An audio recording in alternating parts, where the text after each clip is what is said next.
ખેડા જિલ્લાના માતર તાલુકાના Limbasi police station વિસ્તારમાં દારૂની મહેફિલ કરતા 6 ઈસમો ઝડપાયા। લીંબાસી પોલીસે બાતમીના આધારે પેકેજિંગ કંપનીમાં દરોડા કર્યા।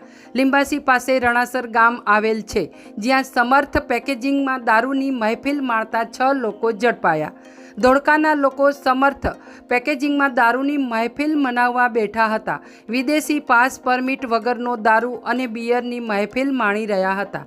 પોલીસ દ્વારા પાસ પરમિટ વગરની દારૂની બોટલ, બિયર, સ્કોર્પિયો ગાડી, એક્ટિવા સહિતનો મુદ્દામાલ ઝડપ્યો। પોલીસે 5,87,100 રૂપિયાનો મુદ્દામાલ જપ્ત કરી કાર્યવાહી હાથ ધરી। ગુજરાતમાં દારૂબંધી હોવા છતાં વારંવાર ગુજરાતમાં દારૂ પકડાઈ રહ્યો છે। હવે જોવાનું રહ્યું કે દારૂ વેચાણ કરનારને પોલીસ પકડશે કે નહીં।